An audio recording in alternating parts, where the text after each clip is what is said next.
पिता, धन्यवाद आपकी उपस्थिति के लिए। आज हर एक जन को अपने कब्जे में ले लेना प्रभु। हालेलुया।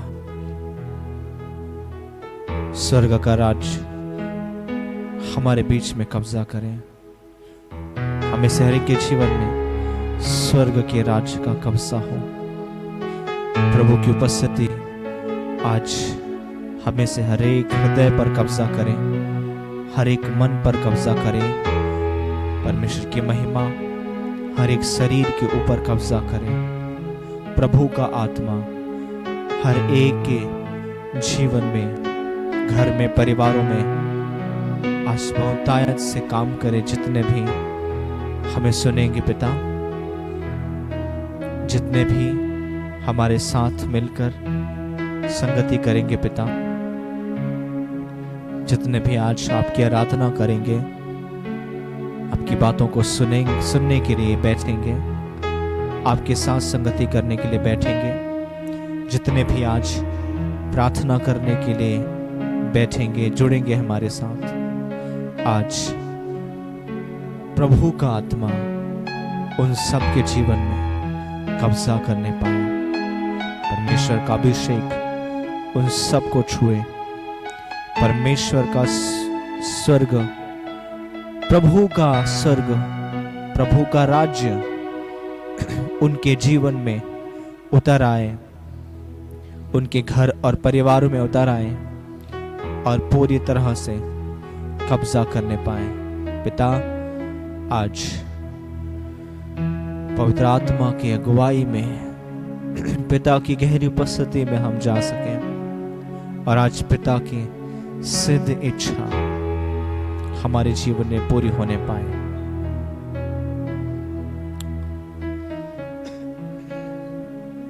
प्रभु यीशु मसीह के नाम में आमीन। आइए हम प्रभु की आराधना करें, अपने हृदय को खोलें परमेश्वर के लिए और हम सभी आराधना करें।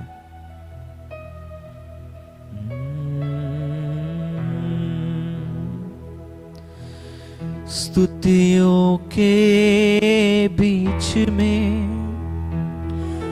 विराजमान प्रभु,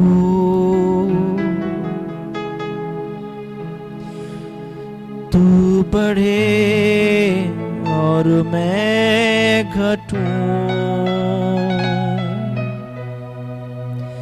स्तुतियों के बीच में विराजमान प्रभु, तू बढ़े और मैं घटूं। तू बढ़े, मैं घटूं। मेरे जीवन से महिमा तुझे मिले। तू बढ़े, मैं घटूं। मेरे जीवन से महिमा तुझे मिले यीशु। आइए अपने दिल को खोलें, अपने हृदय को खोलें उसकी आराधना करने के लिए। अपनी आंखों को बंद करें ताकि पूरा ध्यान प्रभु पर लगाएं। अपने हृदय को खोलें, अपनी आंखों को बंद करें, अपना पूरा ध्यान प्रभु की ओर लगाएं। पूरे समर्पण के साथ, सच्चे दिल से उसकी उपस्थिति की चाहत करते हुए, उसकी चाहत करते हुए इस गीत को गाएं।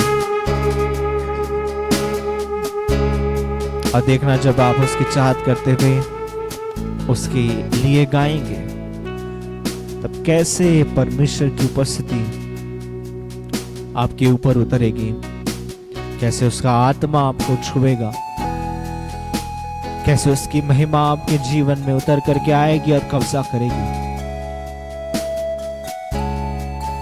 आराधना करें उसकी। स्तुतियों के बीच में विराजमान प्रभु, तू बढ़े और मैं घटूं।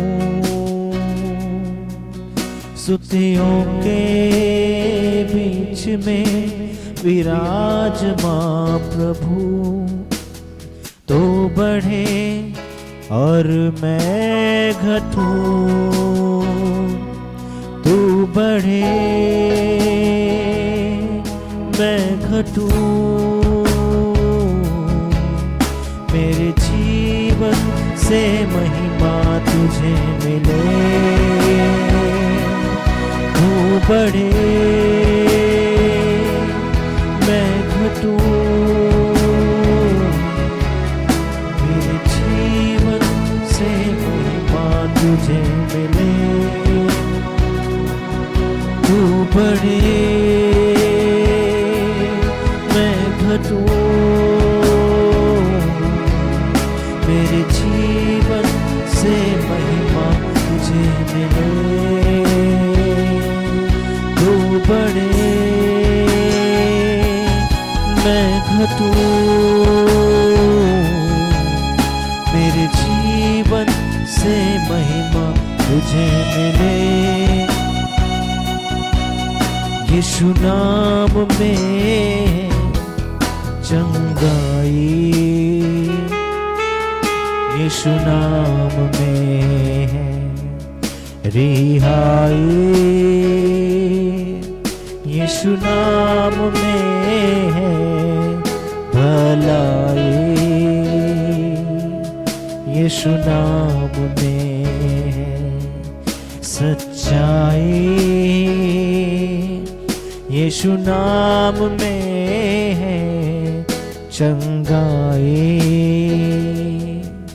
यीशु नाम में है रिहाई।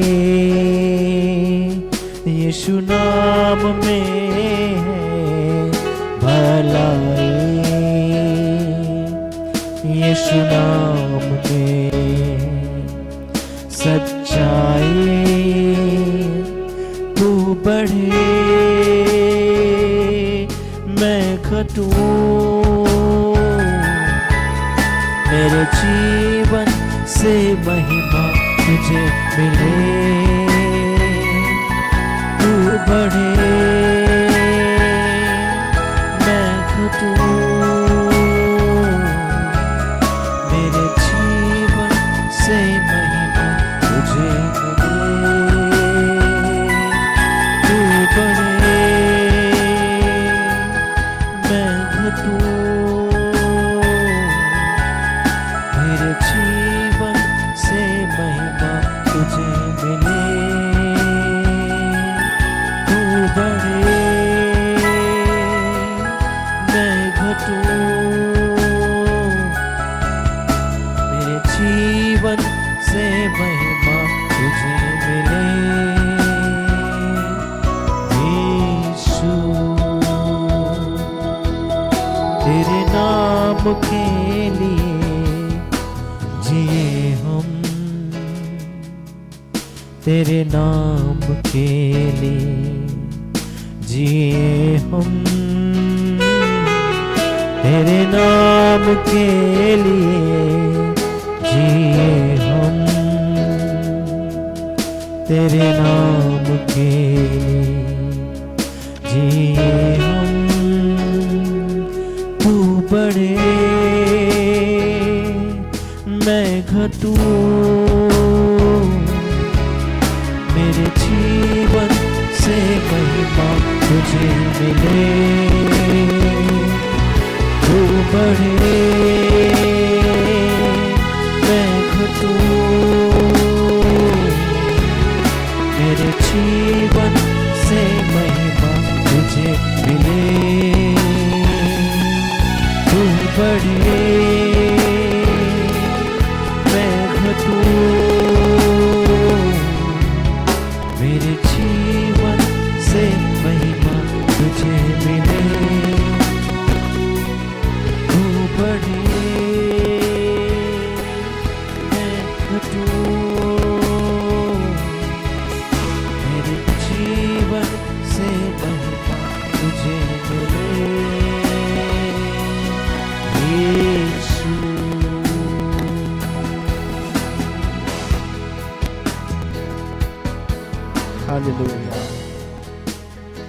अब्बा पिता, हमारे परमेश्वर पिता,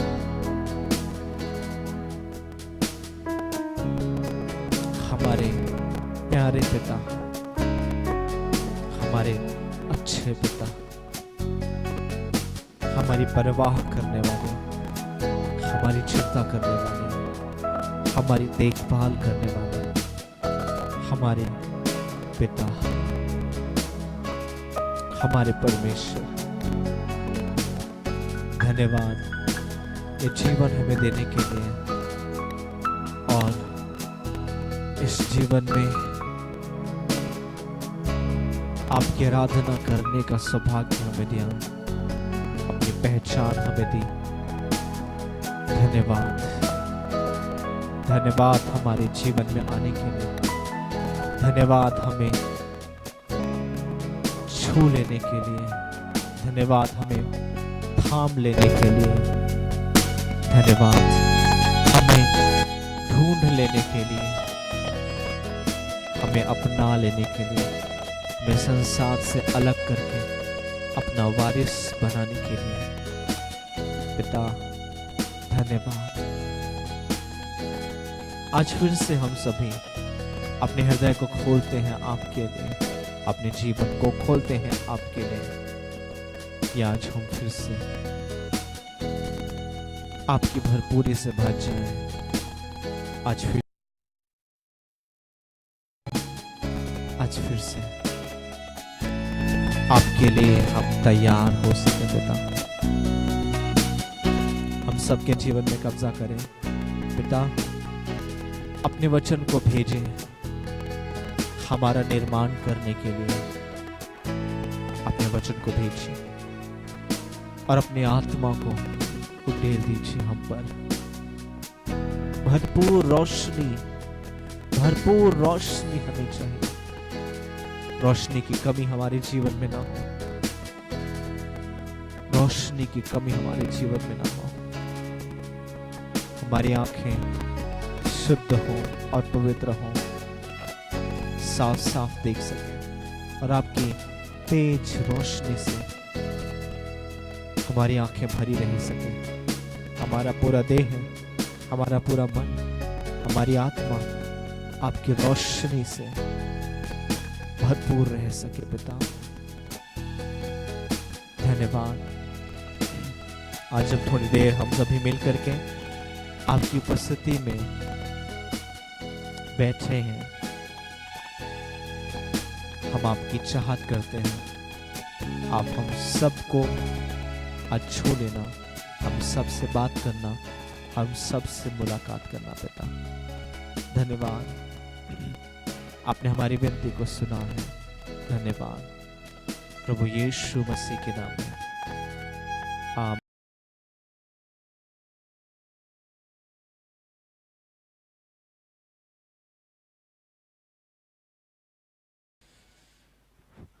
प्रभु परमेश्वर का धन्यवाद, जो विश्वास योग्य है, जो कभी बदलता नहीं है, जो सत्य है, जिसकी विश्वास योग्यता की वजह से हम अब तक जिंदा हैं, जिसकी विश्वास योग्यता की वजह से हम बने हुए हैं, हम नाश नहीं हुए। उसने अपने वादे को हमेशा पूरा किया है, इसलिए आज हम बने हुए हैं। हालेलुया।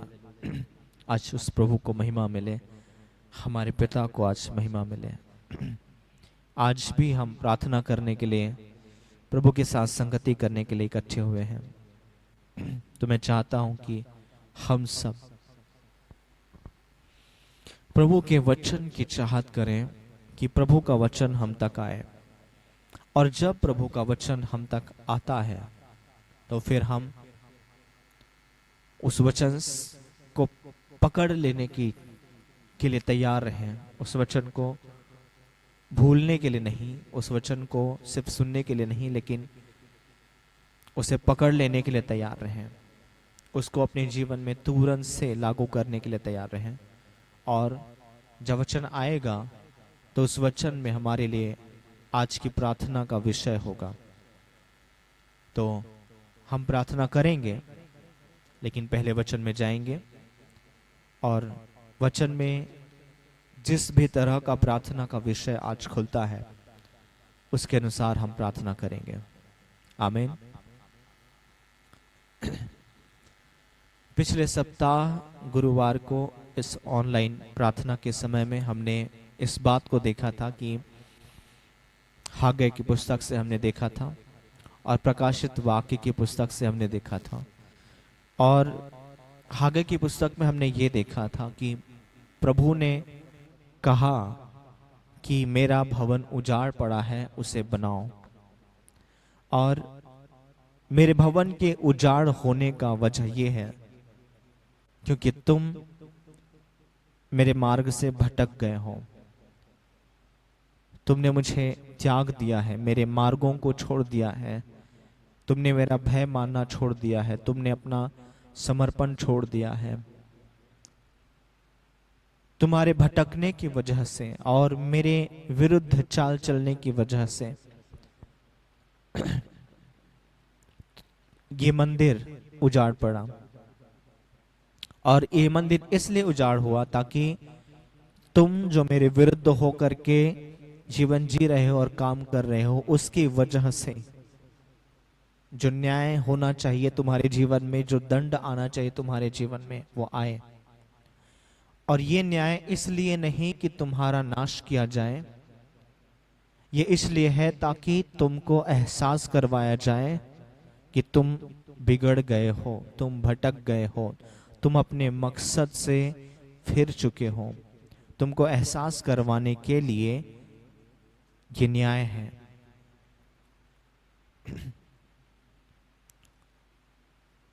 कि तुम्हारा जीवन मुझसे जुड़ा हुआ है। प्रभु की ये पुकार है। हागे की पुस्तक में हमने देखा है कि तुम्हारे आशीष का स्रोत मैं हूं, तुम्हारा जीवन मैं हूं, तुम्हारे जीवन को संभालने वाला मैं हूं, उसको आगे बढ़ाने वाला मैं हूं। मुझसे अलग होकर तुम कुछ भी नहीं कर सकते। देखो, मुझसे अलग होकर के तुमने जब काम किया, तुमने जब जीवन जीने की शुरुआत करी, तो मैंने अपने आप को, अपनी आशीषों को, अपनी सुरक्षा को तुमसे दूर कर लिया। और ऐसा करने के लिए मैंने उस मंदिर को, जिस मंदिर को माध्यम बना करके मैं अपनी आशीषों को तुम्हारे जीवन में भेजता था, अपनी सुरक्षा को तुम्हारे जीवन में भेजता था, उस मंदिर को ही मैंने उजाड़ करवा दिया। अपनी महिमा वहां से उठा ली और मेरी महिमा के ना होने की वजह से तुम्हारा देश उजाड़ पड़ा है। तुम बोते हो ज्यादा लेकिन काटते हो थोड़ा। तुम खाते हो लेकिन पेट नहीं भरता, तुम पीते हो लेकिन प्यास नहीं बुझती। तुम्हारा देश उजाड़ पड़ा है। तो इन परिस्थितियों के द्वारा मैं तुम्हें एहसास दिलाना चाह रहा हूं कि तुम भटक गए हो, लौट करके आओ। और जब तुम पश्चाताप करके मेरी ओर लौट रहे हो, तो आशीष तुम्हारे जीवन में आने के लिए जो मैंने मंदिर को एक माध्यम बना दिया है, एक स्रोत है, वो उसे वापस फिर से बनाओ। जाओ, पहाड़ों पर चढ़ जाओ, लकड़ी बटोर करके लाओ और मेरे मंदिर को बनाओ। और जब मैं तुमको ऐसा करते हुए देखूंगा तो मैं इसे देखकर खुश होऊंगा और वापस अपनी महिमा को अपने मंदिर में जो तुम मेरे नाम से बनाओगे उसमें मैं वापस स्थापित करूंगा, वापस उंडेल दूंगा। तो हमने पिछले सप्ताह यही बात को देखा कि प्रभु के मार्ग से भटकने की वजह से प्रभु की महिमा मंदिर में से हट जाती थी और उनके जीवन में, इजरायलियों के जीवन में विनाश और तकलीफें आती थी। यही बात को हमने प्रकाशित वाक्य में हमने देखा कि प्रभु यीशु मसीह ने बिल्कुल यही बात कहा कि यदि तुम मन नहीं फिराओगे तो मैं तुम्हारे दीवट को उसके स्थान से हटा दूंगा, क्योंकि तुम्हारा दीवट ही तुम्हारे जीवन में रोशनी आने का, मेरी आशीषों के आने का, मेरे उपाय के आने का जगह है। और जब तुम मन नहीं फिरा रहे हो तो मैं उसे हटाऊंगा। ये परमेश्वर की चेतावनी है। और इतिहास की घटनाओं में हम देखते हैं कि आगे चल करके इफिसुस की वो कलीसिया उस जगह में नहीं रही, वो उजाड़ पड़ गई, वो पूरी तरह से वहां से हट गई, नष्ट हो गई।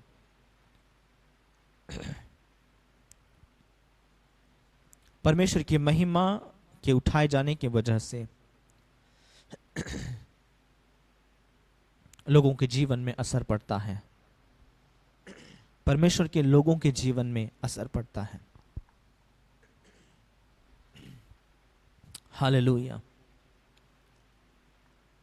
तो यदि हम चाहते हैं कि हमारे जीवन में परमेश्वर की आशीष बनी रहे तो परमेश्वर की महिमा हमारे जीवन में आना जरूरी है, लौटना जरूरी है। और परमेश्वर तब तक के अपनी महिमा नहीं उंडेलेगा जब तक कि हम मंदिर को नहीं बनाएंगे। आज के संदर्भ में नए नियम की कलीसिया के लिए ये हमारा जो देह है, हमारा जो शरीर है, ये हमारा मंदिर है, ये हमारा हृदय है, ये परमेश्वर से मिलने का जगह है। आज के समय में परमेश्वर से मुलाकात करने के लिए हमें किसी विशेष स्थान पर जाने की जरूरत नहीं है। हाँ, हम सभी परमेश्वर की आराधना करने के लिए एक जगह को चुन लेते हैं, एक स्थान को चुन लेते हैं, उस स्थान को समर्पित करते हैं कि इस जगह पर हम प्रभु के लोग इकट्ठे हुआ करेंगे, प्रभु की आराधना किया करेंगे, एक साथ मिलकर संगति किया करेंगे, जिसे हम चर्च कहते हैं, कलीसिया कहते हैं। तो कलीसिया का मकसद एक साथ इकट्ठा होकर के प्रभु की संगति करना है। और क्योंकि हम वहां पर इकट्ठे होते हैं इसलिए हमारा प्रभु भी वहां पर उपस्थित होता है और हम सबको वो आशीषें देता है, हम सबको वो छूता है, हमारे साथ संगति करता है, हमें मार्गदर्शन देता है, हमसे बात करता है। लेकिन हमारे लिए परमेश्वर से मुलाकात करने के लिए जो मंदिर है, जो स्थान है, वो सच में हमारा हृदय है। यदि हम चर्च के भीतर भी हों लेकिन हमारा ये इस देह में, हमारे हृदय के भीतर में यदि परमेश्वर के लिए जगह ना हो तो चर्च के भीतर में बैठने के बावजूद भी हम परमेश्वर से बहुत दूर होंगे। परमेश्वर से मुलाकात करने का स्थान हमारा हृदय है, परमेश्वर की आशीषों को पाने का स्थान हमारा हृदय है। पहले यहाँ पर हृदय में काम होता है, हृदय में आशीषें आती हैं, हमारे हृदय में प्रभु की उपस्थिति होती है, यहीं पर हम परमेश्वर से मुलाकात करते हैं। चर्च में बैठ करके भी एक व्यक्ति परमेश्वर से कोसों दूर हो सकता है और एक सुनसान इलाके में, एक जंगल में, एक मरुभूमि में रहते हुए भी इंसान अपने हृदय के भीतर परमेश्वर के बहुत करीब हो सकता है। तो यदि कोई व्यक्ति ये सोचता है कि चर्च परमेश्वर का मंदिर है और वहीं जाकर के मुझे परमेश्वर मिलेगा, और वो सिर्फ ये सोचता है कि मैं चर्च में चला गया मतलब परमेश्वर से मुलाकात कर लिया, मेरा रिश्ता चर्च जाने मात्र से परमेश्वर के साथ जुड़ गया मेरा रिश्ता, अगर कोई व्यक्ति ऐसा सोचता है तो वो भ्रम में है। चर्च में बैठ करके भी एक व्यक्ति परमेश्वर से कोसों दूर हो सकता है यदि उसका ये मंदिर, उसकी देह में हृदय जो परमेश्वर का सिंहासन है, यदि वो हृदय बंद है, परमेश्वर के लिए वो हृदय नहीं है, परमेश्वर को यदि उस हृदय में जगह नहीं मिली है, तो समझो वो व्यक्ति चर्च में बैठ करके भी परमेश्वर से कोसों दूर है।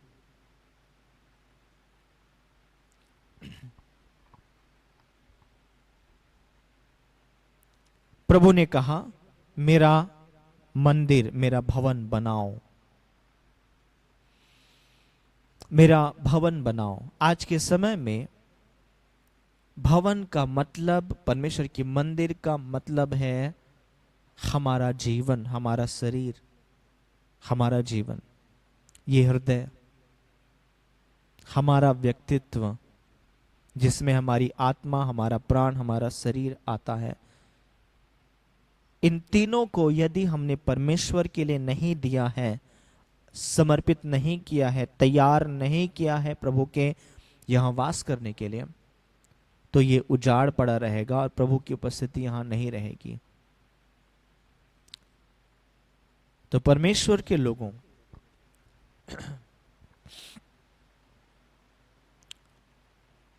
इस मंदिर को बनाना है, अपने जीवन को परमेश्वर के लिए बनाना है। चर्च बिल्डिंग बनाओ, मैं ये नहीं बोल रहा हूं, क्योंकि चर्च बिल्डिंग बना करके भी यदि लोग वहां पर सिर्फ धार्मिक रीति रिवाज की तरह धार्मिक गतिविधियों को करने के लिए, अपने मन के अंदर जो भक्ति करने की इच्छा है, सिर्फ उस इच्छा को पूरी करने के लिए यदि लोग इकट्ठे होते हैं, तो वो भवन तो है, वो चर्च तो नाम दिया गया है, लेकिन जरूरी नहीं कि वहां पर परमेश्वर हो, परमेश्वर की महिमा वहां पर हो। यदि परमेश्वर के लिए किसी भवन को, किसी जगह को समर्पित किया गया है और वहां पर लोग प्रभु से मुलाकात करने के लिए, प्रभु के साथ संगति करने के लिए इकट्ठे होते हैं, और सच में परमेश्वर को वहां पर यदि आदर दिया जाता है, कीमत दी जाती है, यदि उस जगह को परमेश्वर की इच्छा के अनुसार तैयार करके रखा जाता है और वहां पर लोग उस जगह पर अपनी तैयारी करके आते हैं कि परमेश्वर से मिलना है करके, तो सच में वो जगह परमेश्वर का मंदिर कहलाएगा और वहां पर प्रभु की उपस्थिति होगी। लेकिन सिर्फ धार्मिक रीति रिवाजों को पूरा करना है करके, अपने मन के अंदर की भक्ति करने की चाहत को संतुष्ट करने मात्र के लिए यदि कोई लोग इकट्ठे हों, तो वो चर्च कहलाने के बावजूद में भी वो परमेश्वर का मंदिर नहीं होगा। हमारा ये देह परमेश्वर के लिए बना है, तो परमेश्वर के लिए ये बनाया गया ये देह, यदि इसमें परमेश्वर के लिए जगह तैयार नहीं किया गया, इसको परमेश्वर के लिए अलग करके, साफ करके समर्पित नहीं किया गया, तो प्रभु के मंदिर होने के लिए बनाया गया देह में प्रभु नहीं रहेगा। ये मंदिर तो रहेगा, लेकिन इसमें प्रभु ना होने की वजह से तरह तरह की बुरी चीजें, अशुद्ध चीजें, गंदी चीजें रहेंगी। यदि प्रभु इस मंदिर में नहीं है, प्रभु को यदि महिमा नहीं मिलती है, प्रभु की महिमा यदि इस देह में वास नहीं करती है, तो ये उजाड़ है। यदि प्रभु का ये मंदिर उजाड़ है, अर्थात महिमा नहीं है, तो आपके जीवन के सारे क्षेत्र में उजाड़पन होगा। आप भटके हुए होंगे, आपके जीवन का मकसद सही नहीं होगा। आप पूरी तरह से आपका हर काम व्यर्थ होगा, आप व्यर्थता में रहेंगे। लेकिन यदि आपके इस देह में परमेश्वर की महिमा है, अर्थात आपने अपने देह को परमेश्वर के लिए तैयार किया, परमेश्वर के लिए सजाया, परमेश्वर के लिए ही, सिर्फ मात्र परमेश्वर के लिए ही आपने इसको अलग करके रखा और सुरक्षित करके रखा, तो बिल्कुल परमेश्वर की महिमा यहां पर होगी और आपके जीवन में उसका असर दिखेगा। हालेलुया। प्रभु की मांग है कि हम इस देह को परमेश्वर के लिए तैयार करें, इसे उजाड़ दशा में रहने ना दें। हमने परमेश्वर के खिलाफ, परमेश्वर के तरीकों के खिलाफ, परमेश्वर के स्वभाव के खिलाफ जीवन जी करके इस मंदिर को उजाड़ कर दिया है। और कब तक के ये मंदिर उजाड़ रहेगा? प्रभु कहता है कि इसे बनाओ, इसे बनाओ, लकड़ी काट कर पहाड़ से लाओ और मेरे मंदिर को बनाओ। पहाड़ पर चढ़ो, वहां लकड़ी मिलेगी मेरे भवन को बनाने के लिए। पहाड़ पर चढ़ो, वहां पर पदार्थ मिलेंगे मेरे भवन को बनाने के लिए। और जब तुम पहाड़ पर चढ़कर वहां से लकड़ी लाने के लिए मेहनत करोगे, तो मैं तुम्हारी इस मेहनत को देखकर प्रसन्न होऊंगा और मैं उस मंदिर में जिसे तुम तैयार कर रहे हो, तुम्हारे जीवन में मैं वास करूंगा। अपनी महिमा समेत मैं उतार करके आऊंगा। ये प्रभु की पुकार है उसके वचनों में। हालेलुया। पहाड़ पर चढ़ो।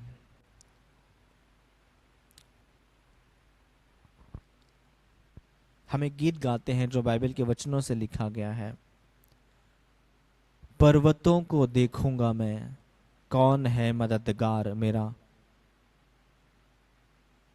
कौन है हमारा मददगार? हम पर्वतों की ओर देखेंगे। बाइबल में सिय्योन पर्वत का उल्लेख है। सिय्योन पर्वत एक ऐसी जगह है जहां पर परमेश्वर विराजमान होता है। धरती पर भी इज़राइल के क्षेत्र में सिय्योन नाम का एक पर्वत है जहां पर परमेश्वर की उपस्थिति वहां पर होती है। और असली सिय्योन पर्वत स्वर्गीय स्थान में है। सिय्योन कहा जाता है परमेश्वर के पर्वत को, कि परमेश्वर कहते हैं कि स्वर्ग मेरा सिंहासन है। तो परमेश्वर ने जहां पर अपना सिंहासन बनाया है, उस क्षेत्र को, उस जगह को, एक विशेष जगह है जहां पर परमेश्वर अपनी महिमा में उपस्थित होता है, उसे हम सिय्योन कहते हैं। सिय्योन पर्वत कहा जाता है उसे। यदि हमें परमेश्वर के भवन को, मंदिर को, अर्थात अपने जीवन को तैयार करना है परमेश्वर के लिए, तो हमें सिय्योन पर्वत पर जाकर वहां से लकड़ी लेकर के लाना होगा। हमें परमेश्वर के स्वर्गीय स्थान में, जहां पर लकड़ी मिलती है भवन बनाने के लिए, उसे लाना होगा। सिय्योन में वो कौन सी लकड़ी मिलती है जिससे परमेश्वर का भवन तैयार होगा? सिय्योन में परमेश्वर का वचन मिलता है। सिय्योन से परमेश्वर का वचन आता है। यदि हम में से कोई व्यक्ति इस बात को सीख ले कि परमेश्वर के वचन को खोजते हुए हम परमेश्वर की उपस्थिति में जाएं, यदि हम इस बात को सीख लें कि प्रभु की उपस्थिति में लकड़ी पाने की चाहत से जाना है। मुझे लकड़ी क्यों चाहिए? क्योंकि मैं मेरे जीवन को, इस मंदिर को बनाना चाहता हूं। मैं इस मंदिर को बनाना चाहता हूं, मुझे लकड़ी सिय्योन से मिलेगी। मैं अपने जीवन को बनाना चाहता हूं, मुझे वचन सिय्योन से मिलेगा। तो मैं परमेश्वर के उस सिंहासन के पास, उस पवित्र उपस्थिति में, उसकी महिमा के बीच में, उसके पवित्र अग्नि के बीच में, आग के बीच में, अगम्य रोशनी में यहोवा परमेश्वर विराजमान होता है। तो यदि मैं इस बात को ठान लूं कि प्रार्थना के माध्यम से, प्रार्थना के जरिए से मैं परमेश्वर की उस सिय्योन पर्वत पर चढ़ जाता हूं, प्रार्थना के माध्यम से मैं अपनी आत्मा में परमेश्वर की उपस्थिति में सिय्योन में यदि चला जाऊं, तो वहां मुझे लकड़ी मिलेगी, वहां मुझे वो पदार्थ मिलेगा जिससे मेरा जीवन तैयार होगा। मैं अपने जीवन को तैयार करने के लिए यदि संसार से लकड़ी लाऊं, पदार्थ लाऊं, तो वो चीजें जो संसार में मुझे मिलेंगी मेरे जीवन को निर्माण करने के लिए, उससे परमेश्वर का मंदिर नहीं बन सकता है। यदि मैं मेरे जीवन को संसार की चीजें, संसार में जो भी चीजें उपलब्ध हैं, यदि उन्हीं चीजों से मैं अपने जीवन को बनाऊं, तो ये जो कुछ भी संरचना बनेगी, भवन तैयार होगा, ये परमेश्वर के लिए नहीं होगा, परमेश्वर उसमें विराजमान नहीं होगा। यदि मैं चाहता हूं कि परमेश्वर के लिए मंदिर तैयार करूं, तो मुझे पहाड़ पर चढ़ना होगा, मुझे सिय्योन में जाना होगा, सिय्योन पर्वत पर चढ़ना होगा, जहां पर मेरे जीवन को बनाने के लिए वचन मिलता है, रोशनी मिलती है, प्रकाशन मिलता है। हालेलुया। सिय्योन पर्वत पर यदि मैं चढ़ जाऊं, तो ही मुझे रोशनी मिलेगी, तो ही मुझे वो पदार्थ मिलेगा, तो ही मुझे वो लकड़ी मिलेगी जिससे परमेश्वर का मंदिर तैयार होता है।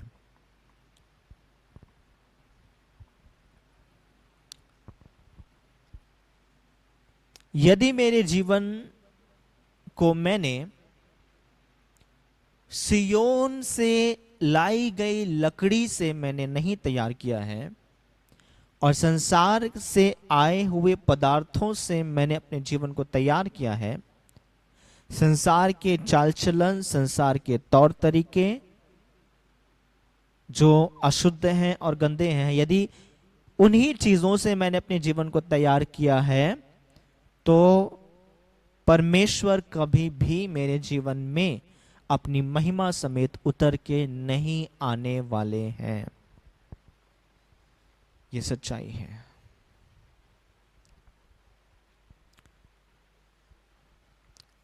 अब जो विश्वासी लोग हैं वो लोग ये कहेंगे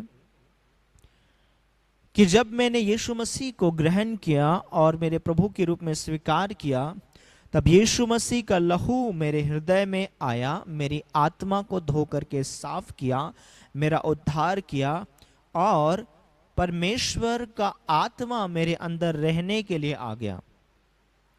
तो परमेश्वर की उपस्थिति तो मेरे अंदर है।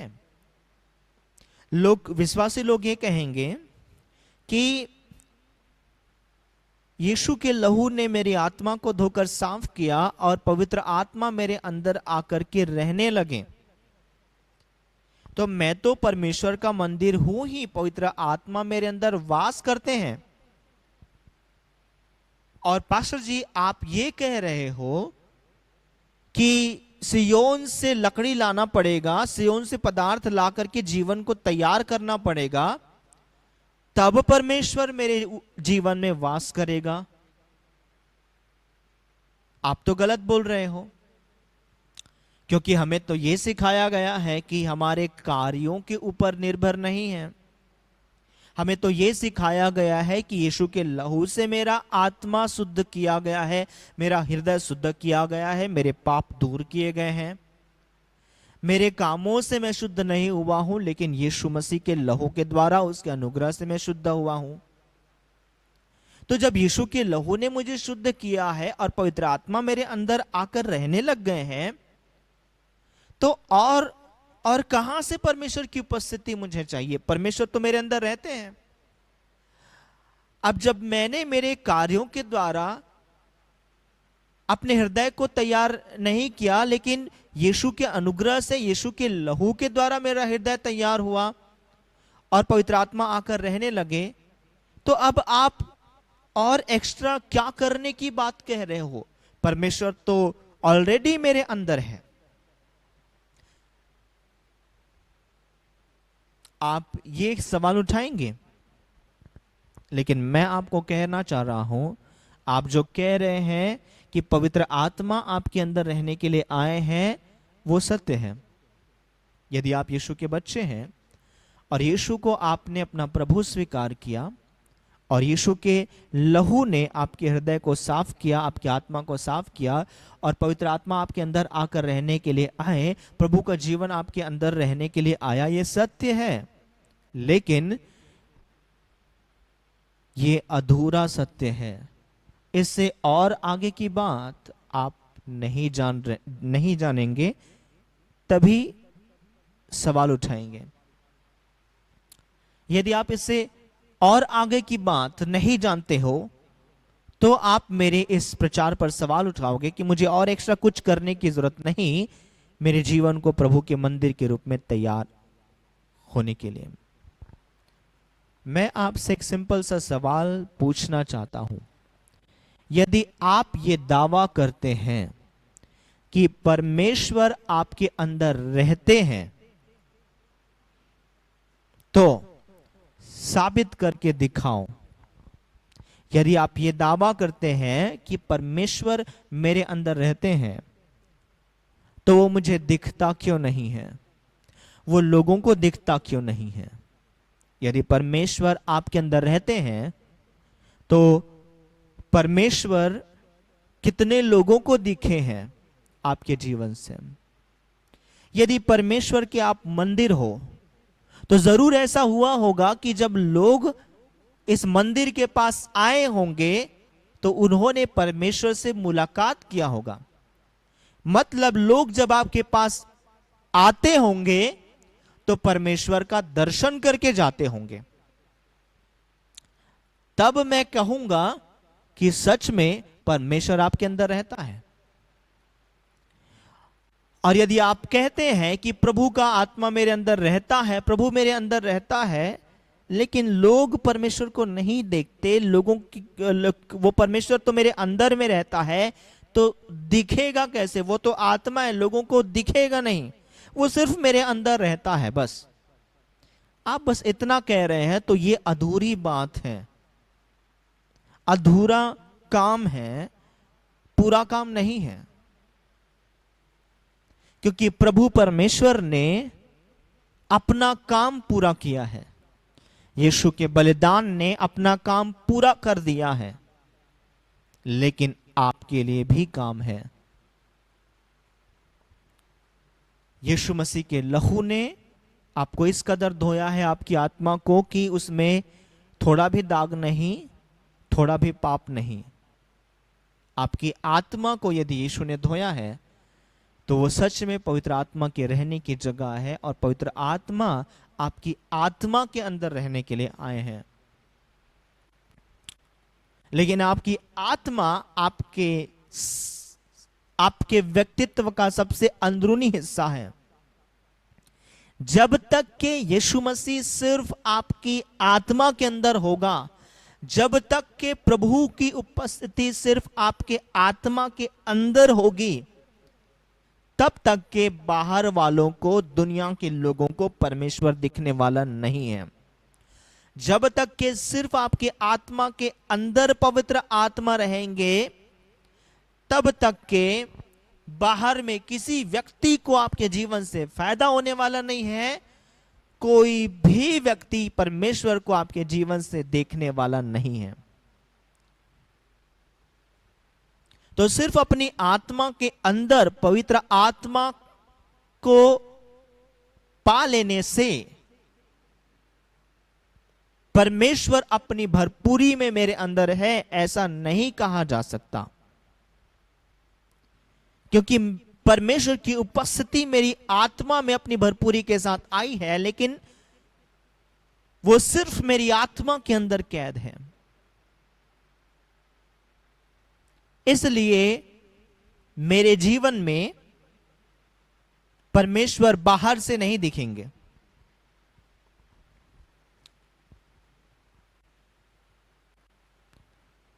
यीशु ने अपना काम कर दिया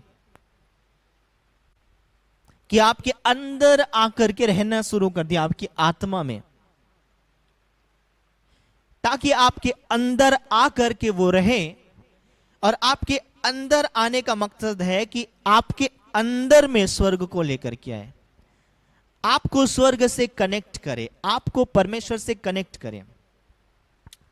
यदि परमेश्वर आपके अंदर आकर के रहने लग गए हैं, मतलब स्वर्ग में आपकी पहुंच है, सिय्योन पर्वत में आपकी पहुंच है, परमेश्वर की अति पवित्र उपस्थिति में आपकी पहुंच है, क्योंकि आपकी आत्मा में प्रभु की उपस्थिति, प्रभु का राज्य आपकी आत्मा में आ चुका है। आपकी आत्मा परमेश्वर से मिलने का स्थान है आपके लिए। लेकिन परमेश्वर अपनी भरपूरी में आपके जीवन में है, ये तभी कहलाएगा, ये तभी साबित होगा और आपके अंदर प्रभु के आने का जो मकसद है, पवित्र आत्मा के आपके अंदर आकर के रहने का जो मकसद है, वो तभी सार्थक होगा जब अंदर रहने वाले परमेश्वर को आप बाहर में प्रकट करके दिखा सकोगे।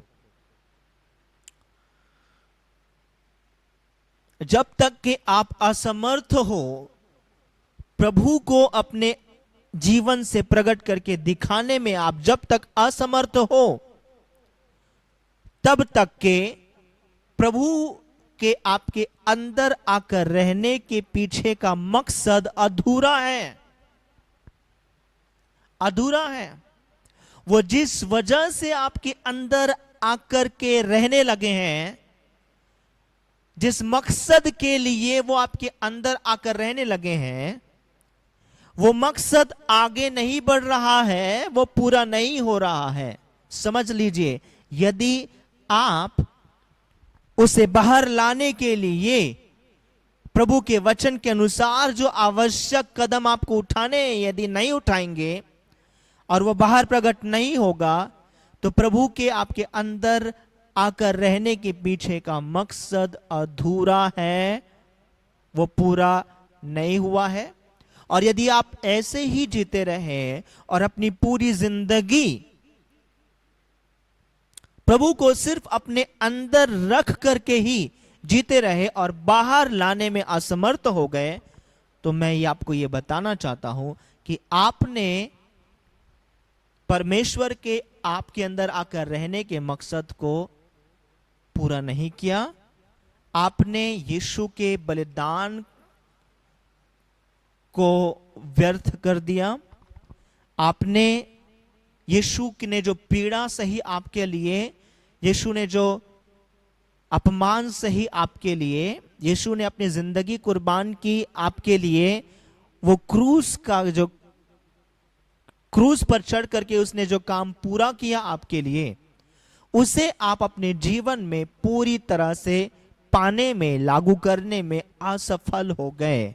समझ लीजिए, कितने सारे प्रभु के लोग, प्रभु के बच्चे, प्रभु को पाने के बाद जीवन भर सिर्फ प्रभु को अपने अंदर छुपा करके रखते रखते जीते हैं और बूढ़े होकर के मर जाते हैं और कभी भी और अपने पूरे जीवन काल में वो असमर्थ रहे कि प्रभु को वो प्रकट करके नहीं दिखा सके। वो इसलिए है क्योंकि उन्होंने बस यही कहा कि प्रभु को जो करना था वो कर दिया प्रभु ने काम पूरा कर दिया है, मेरी आत्मा का उद्धार कर दिया है, मेरे अंदर आकर के रहने लग गए हैं, बस इसी में खुश हैं। अब देखिए, ऐसे भी प्रभु के लोग हैं जिन्होंने उद्धार पाया, पापों से क्षमा पाई और प्रभु उनके आत्मा में आकर रहने लग गए, लेकिन उनको आप मुंह से गाली देते हुए सुनोगे, उनको लड़ाई झगड़ा करते हुए देखोगे, उनको बुरे काम करते हुए देखोगे और उनके जीवन से शैतानी काम को होते हुए आप देखोगे। मेरा सवाल है सिंपल सा, यदि प्रभु मेरे अंदर है तो मैं आज भी शैतानी काम क्यों करता हूं? मैं आज भी झूठ क्यों बोल रहा हूं? आज भी लड़ाई झगड़े क्यों करता हूं? आज भी ऐसा जीवन क्यों जी रहा हूं मानो परमेश्वर मेरे अंदर नहीं है? ऐसा इसलिए हो रहा है क्योंकि प्रभु की उपस्थिति मेरी आत्मा में कैद है, वो सिर्फ मेरी आत्मा के अंदर है। प्रभु की उपस्थिति का असर मेरे प्राण में नहीं है, मेरे शरीर में प्रभु की उपस्थिति का कोई असर अब तक नहीं हुआ है, इसलिए प्रभु मेरे जीवन से प्रकट नहीं हो रहे हैं।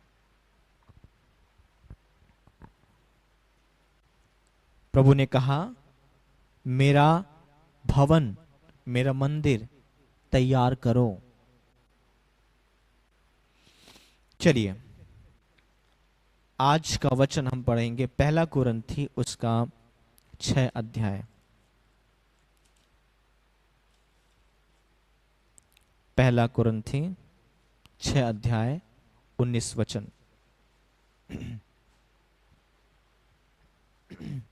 1 कुरिन्थी 6 अध्याय 19 वचन सब कोई पढ़ देंगे।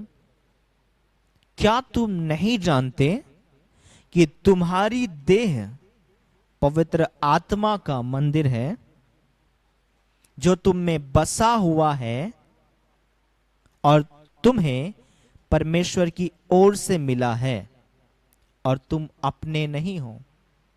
इस वचन को बड़े ध्यान से देखिए।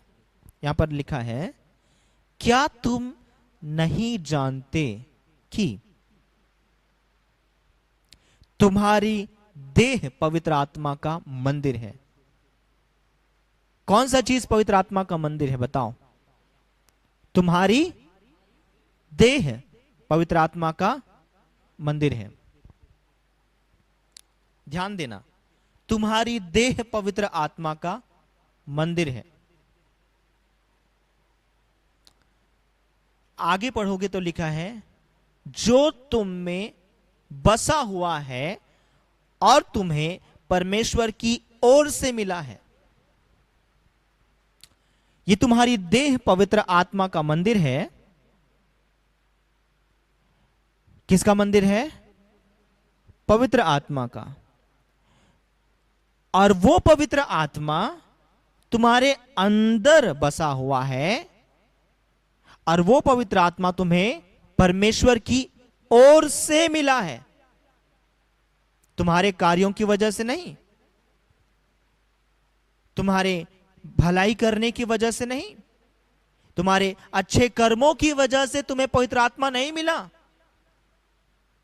तुमने यीशु को अपना प्रभु स्वीकार किया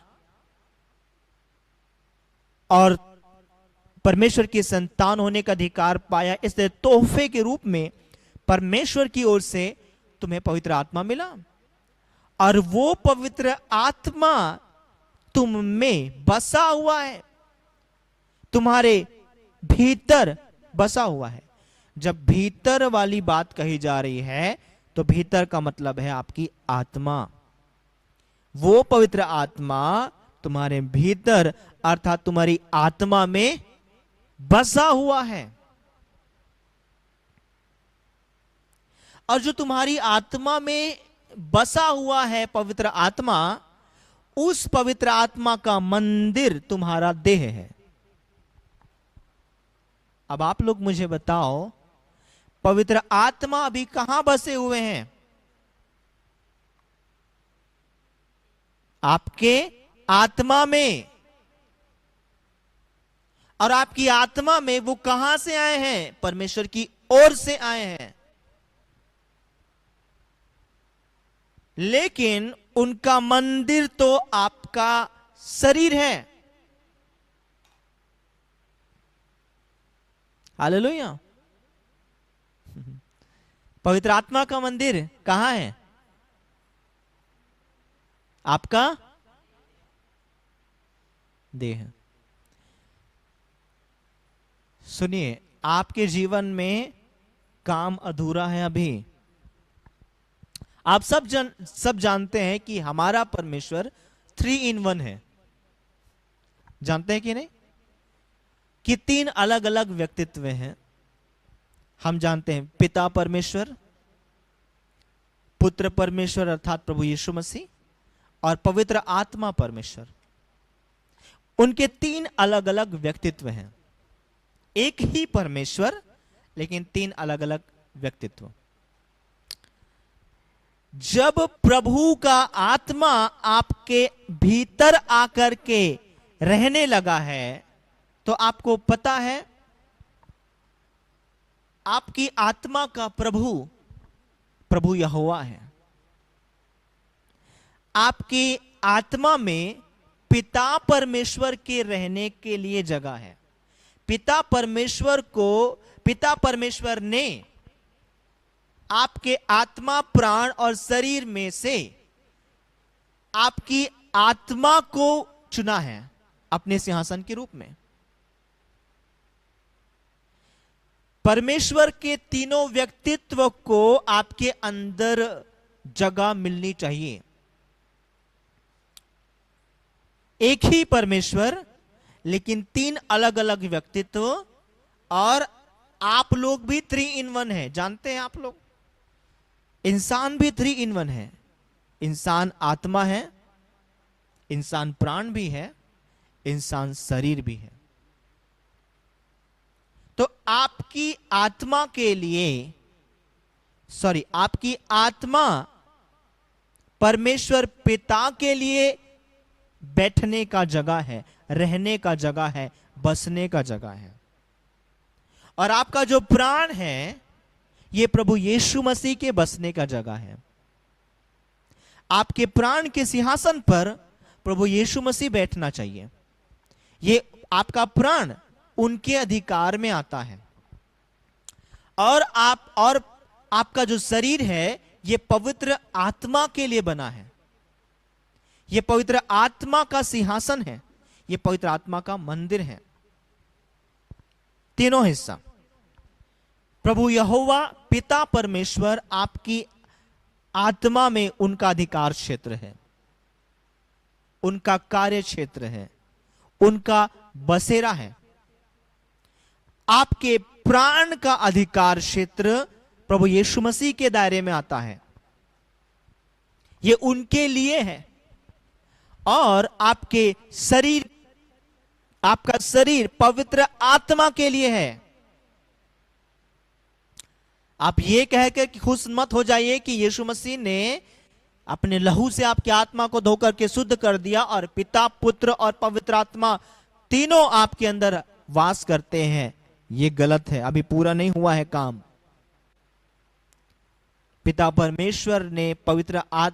परमेश्वर का आत्मा, पवित्र आत्मा ने आपके अंदर आकर के पिता परमेश्वर के लिए जगह तैयार करी है।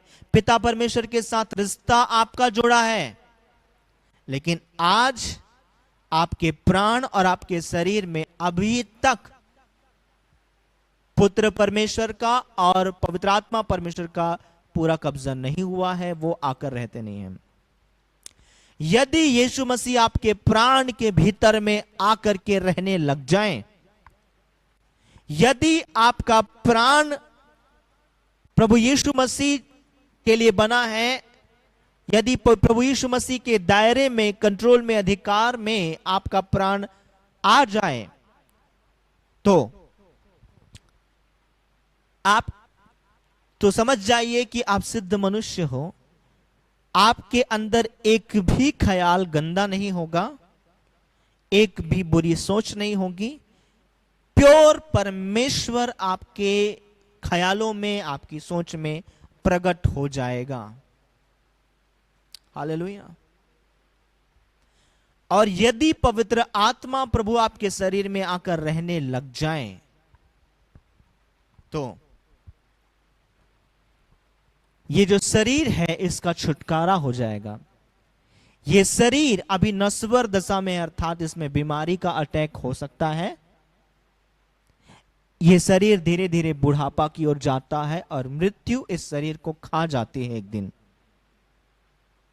यदि पवित्र आत्मा प्रभु का कब्जा आपके शरीर में हो गया, तो यह शरीर पूरी तरह से छूट जाएगा करप्शन से। अभी करप्शन का शिकार है आपका शरीर।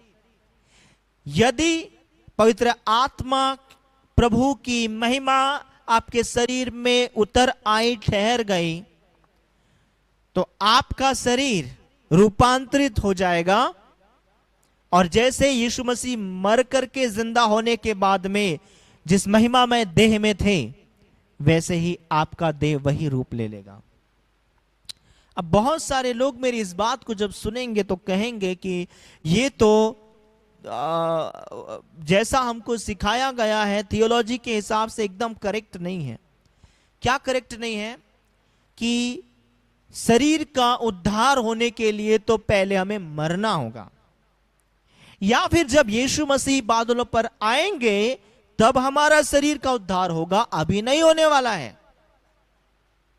देखिए मेरे प्रियो, इससे और गहराई में आपको जाना होगा इस बात को समझने के लिए। सिर्फ इतना ज्ञान होना काफी नहीं है। यीशु मसीह के आने के समय यदि आपके शरीर का रूपांतरण होता है, आपका शरीर अमर हो जाता है, रूपांतरित हो जाता है, महिमामय देह में बदल जाता है, तो ऐसा होने के पीछे आत्मा का एक सिद्धांत है जो लागू हुआ है कि पवित्र आत्मा ने आपके शरीर पर कब्जा कर लिया है, इसलिए आपका देह यीशु मसीह के आने के समय रूपांतरित हो गया। तो देखिए, आत्मा के कानून है, और कानून को किसी भी समय, किसी भी परिस्थिति में यदि आपने लागू किया तो वैसा ही काम करता है। यीशु के आने के समय आपके शरीर के रूपांतरित हो जाने में आत्मा का किसी न किसी कानून, कोई ना कोई कानून जो है वो एक्टिवेट हुआ है, लागू हुआ है। तभी उस कानून के लागू होने से आपका शरीर रूपांतरण हुआ। तो ये यीशु के आने के टाइम में होगा। लेकिन यदि उस कानून को आज के समय में कोई व्यक्ति लागू करने में सफल हो गया, यीशु के आने से पहले ही यदि किसी व्यक्ति ने उस कानून को अपने शरीर के लिए लागू कर दिया, आत्मा के कानून को, तो उसका शरीर यीशु के आने से पहले ही महिमामय दशा को प्राप्त कर लेगा। हालेलुया। बाइबल में लिखा है हनोक के बारे में, जब तक के यीशु मसीह क्रूस पर नहीं चढ़े थे तब तक के किसी भी व्यक्ति के लिए परमेश्वर के पास जाना मुश्किल था।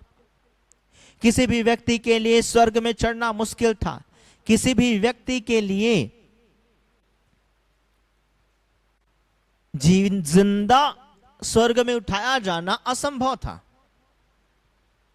लेकिन बाइबल में लिखा है कि हनोक परमेश्वर के संग चला और वो स्वर्ग में उठा लिया गया। वो परमेश्वर ने उसको उठा लिया, जिंदा जीवित दशा में उसने उसका शरीर रूपांतरित होकर के महिमा में शरीर को पा लिया। आप ध्यान दीजिए, बाइबल में लिखा है कि लहू और मांस ये स्वर्ग राज्य का अधिकारी नहीं हो सकता। यदि हनोक हमारे जैसे ही लहू और मांस वाले शरीर में रहता तो वो कभी भी उठाया नहीं जाता जिंदा स्वर्ग में। स्वर्ग में उठाए जाने के लिए ये बहुत जरूरी है कि लहू और मांस वाला शरीर खत्म हो और वो व्यक्ति किसी दूसरे शरीर को पहन ले, महिमा में शरीर को पहन ले, तब स्वर्ग में उसको एंट्री मिलेगी। हनोक जीवित दशा में स्वर्ग उठा लिया गया, मतलब लहू और मांस वाला देह उसका रूपांतरित होकर के महिमामय देह उसने पहन लिया, तब वो जीवित दशा में स्वर्ग में उठाया गया। तो देखिए, यीशु मसीह के आने से कई साल पहले हनोक इस कदर परमेश्वर के संग चला कि परमेश्वर के संग चलते चलते शरीर के रूपांतरण होने के पीछे जो आत्मा का कानून है उसको उसने अपने शरीर के छुटकारे के लिए लागू कर लिया अपने ऊपर, और इसलिए उसने मृत्यु को नहीं देखा और उठा लिया गया। तो जब हनोक यीशु मसीह के आने से कई साल पहले यीशु मसीह के क्रूस पर किए गए काम का प्रतिफल पा सकता है, तो यीशु मसीह के आने के बाद, यीशु मसीह के कीमत चुकाए जाने के बाद, यीशु मसीह के द्वारा हमारे लिए उद्धार और जीवन उपलब्ध कराए जाने के बाद आज हमारे लिए कितना ज्यादा संभव नहीं होगा। जब यीशु मसीह के आने से पहले आया हुआ व्यक्ति यीशु मसीह के उद्धार की सामर्थ को पा लिया और पुनरुत्थित हो गया, मृत्यु को वो नहीं देखा, सॉरी पुनरुत्थित नहीं हुआ, मृत्यु को वो नहीं देखा, लेकिन रूपांतरित हो गया, जीवित स्वर्ग में उठा लिया गया यीशु के आने से पहले। तो हम तो यीशु के उद्धार को पाए हुए लोग हैं। हमारे लिए तो ये और भी ज्यादा आसान होना चाहिए। हनोक के लिए तो ये समझो कि बहुत कठिन बात रही होगी, लेकिन हमारे लिए ये बहुत ज्यादा आसान होना चाहिए, क्योंकि हमारे छुटकारे के लिए, हमारे संपूर्ण उद्धार के लिए यीशु मसीह ने कीमत चुका दी है। और यीशु मसीह के अकाउंट में से, यीशु मसीह के उद्धार किए गए अकाउंट में से हम अपने जीवन के लिए, अपनी आत्मा, प्राण और शरीर तीनों के लिए उद्धार को हासिल कर सकते हैं। यदि हनोक ऐसा कर लिया तो हमारे लिए बेहद आसान होना चाहिए। लेकिन दुख की बात यह है कि हम आज के समय की मसीहियत इस चीज को यीशु मसीह के आने के टाइम के लिए छोड़ करके रखी हुई है कि यीशु जब आएगा तब हमारे प्राण और शरीर का पूरा छुटकारा होगा। लेकिन हनोक ने पहले से कर लिया। तो जब हनोक ने पहले से कर लिया तो आज हम क्यों नहीं कर सकते? हनोक के विषय में मैंने इस बात को सुना है कि उस समय पृथ्वी के राजा लोग हनोक को खोजते थे और हनोक उठा लिया गया होता था। और उस समय हनोक के बारे में ऐसा कहा जाता है कि लोग जब हनोक से मिलते थे तो वो कांपते थे, थरथराते थे। हनोक के पास यूं ही कोई खड़ा नहीं हो सकता था। ऐसा कहा जाता है कि हनोक, पुस्तक में लिखा हुआ है ये बात, ठीक है, ऐसा कहा जाता है कि हनोक ऐसी महिमा से भरा हुआ होता था कि लोग उसे देखते थे तो ऐसा लगता था मानो परमेश्वर हमारे सामने है। हनोक ऐसा व्यक्ति था और वो हमेशा आम लोगों के बीच में नहीं रहता था। वो कुछ समय के लिए आम इंसानों के बीच में आता था और अधिकांश उसका समय स्वर्ग में उठा लिया जाता था वो, और एक दिन पूरी तरह से वो उठा लिया गया।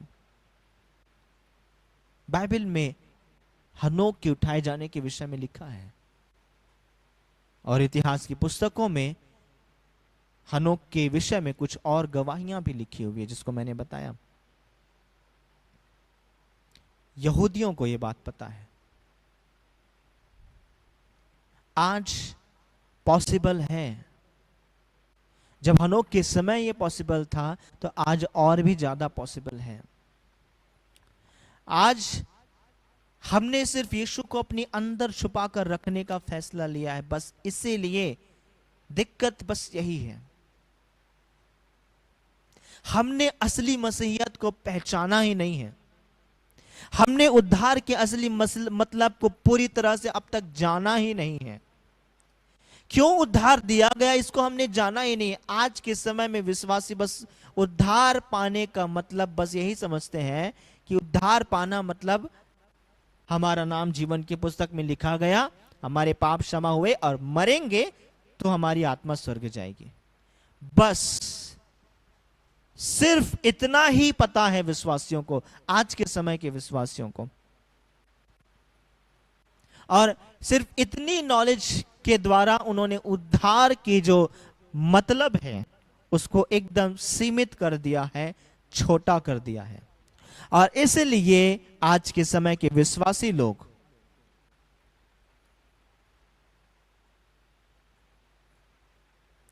उद्धार के थोड़े अनुभव में बस जीना चाहते हैं, और इस तरह से जीवन जीते हैं कि उनमें और अविश्वासियों में कोई अंतर नहीं है। आज के समय का विश्वासी उद्धार पाने के बाद में भी हर दिन पाप करता है, जानबूझकर पाप करता है, जानबूझकर वो सारे काम अपने शरीर में और मन में करता है जो परमेश्वर के स्वभाव के अनुसार नहीं है। और वो हर दिन अपने शरीर, अपने प्राण में करप्ट होकर रहता है, जीता है। करप्शन में उसका शरीर और उसका प्राण रहता है। वो बस यही इच्छा लगाए हुए है कि एक दिन मरूंगा और मेरी आत्मा निकल करके स्वर्ग में जाएगी।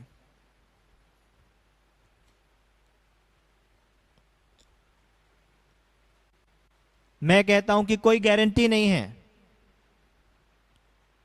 क्योंकि यदि आप सच्चाई को जानने के बाद में अपने शरीर और अपने प्राण को करप्ट करके रखे हुए और संसार के साथ आपने समझौता किया हुआ है, तो आप अपने उद्धार को त्याग भी सकते हो।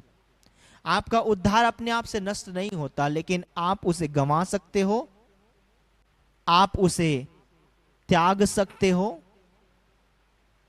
आप उसे बेच सकते हो शैतान के साथ समझौता करके।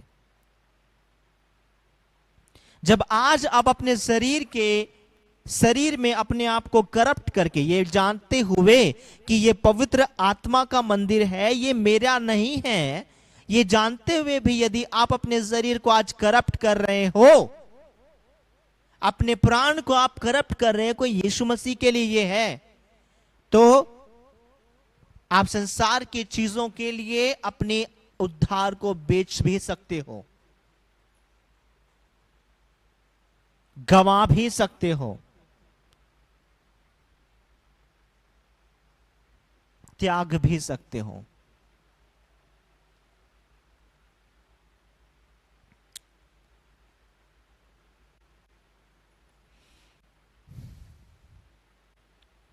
जो लोग कहते हैं कि एक बार मेरा पाप मैंने मान लिया प्रभु के सामने और यीशु को प्रभु बोल करके स्वीकार कर लिया, अब मैं कैसा भी जीवन जीऊं मैं स्वर्ग चला जाऊंगा, जो लोग ऐसा सोचते हैं वो लोग गलत सोचते हैं, और वो लोग एक भारी भ्रम में हैं।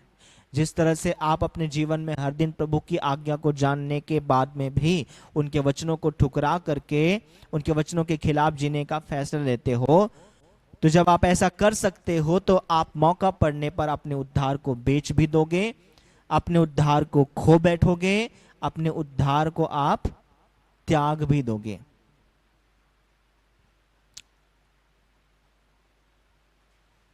इसलिए कोई व्यक्ति ये ना सोचे कि यदि वो बस यीशु को प्रभु बोल देने से स्वर्ग चला जाऊंगा और परमेश्वर का उद्धार पूरी तरह से मुझे मिल जाएगा, ऐसा सोचता है तो वो गलत है। ये बिल्कुल गलत है।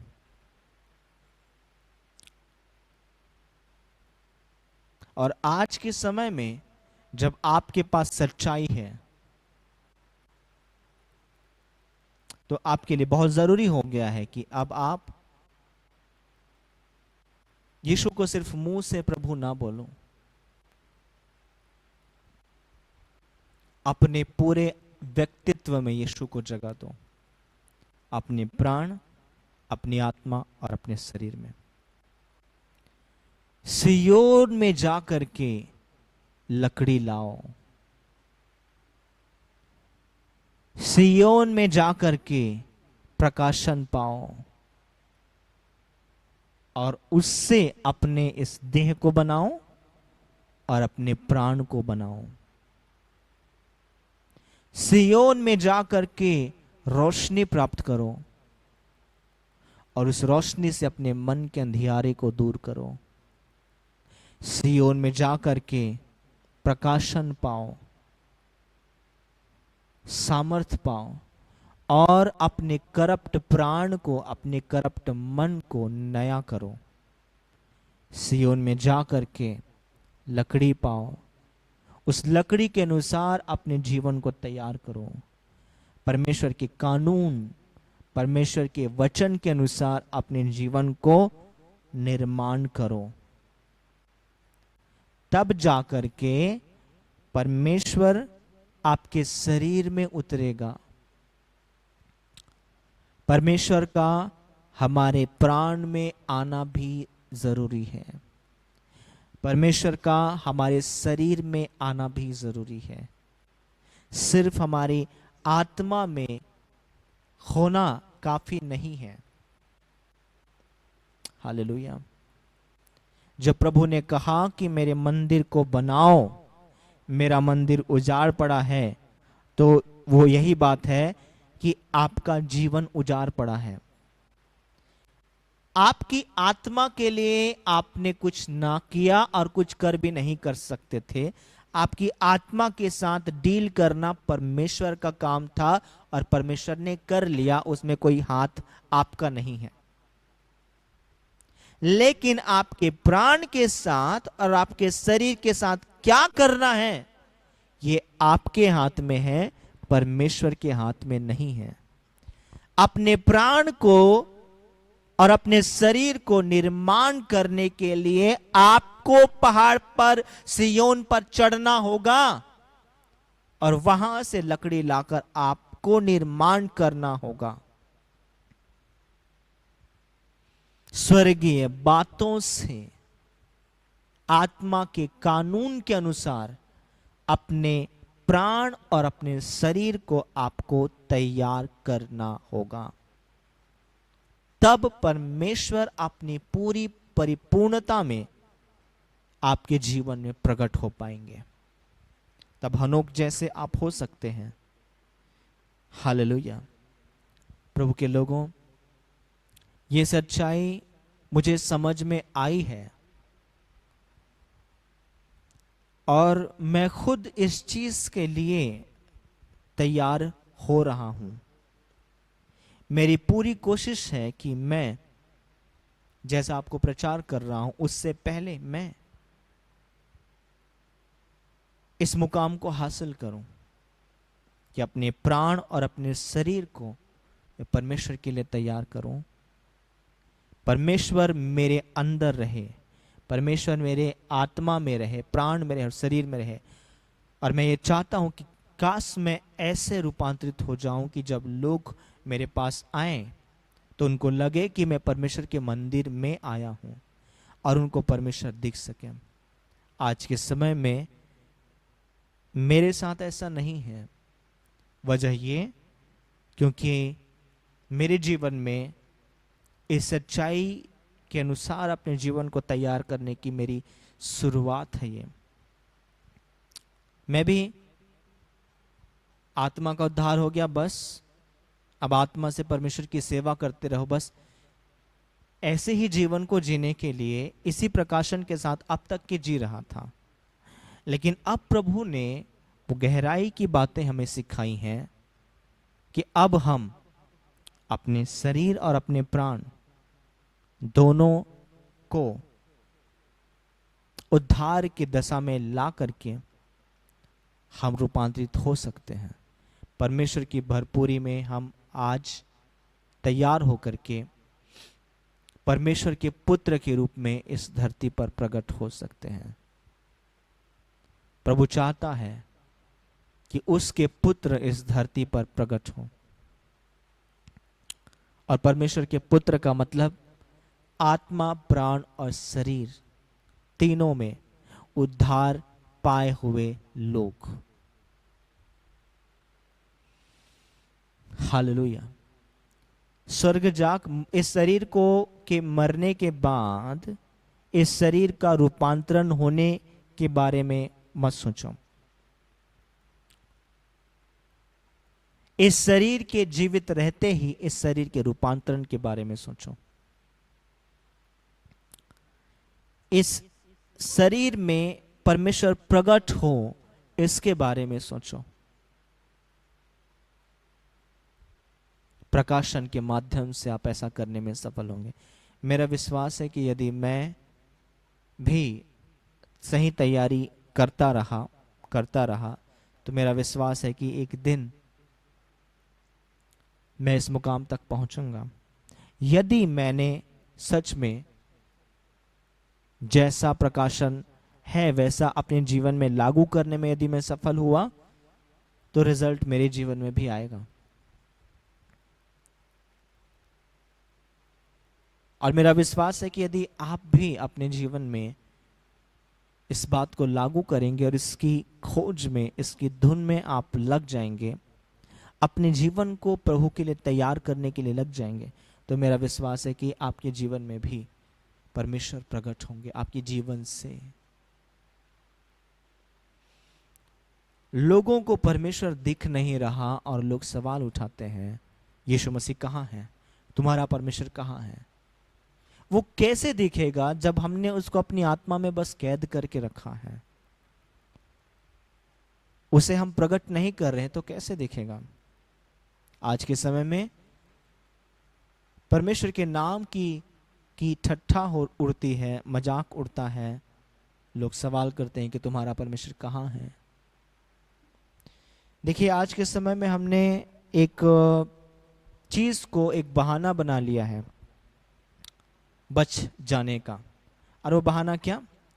जैसे यदि मैंने किसी क्रिश्चियन को, किसी विश्वासी को, किसी पास्टर को यदि मैं बोला कि तुम्हारे जीवन में प्रभु है, साबित करके दिखाओ, तो वो क्या करेंगे, क्या बोलेंगे कि देखो मेरे जीवन में प्रभु है। इसका सबूत ये है कि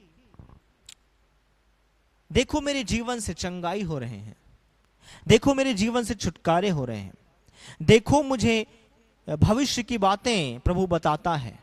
प्रभु जिंदा है तब तो बता रहा है, प्रभु मेरे अंदर है और मुझ में होकर काम कर रहा है, जीवित है, तब तो चंगाई हो रहे हैं, छुटकारे हो रहे हैं, चमत्कार हो रहे हैं।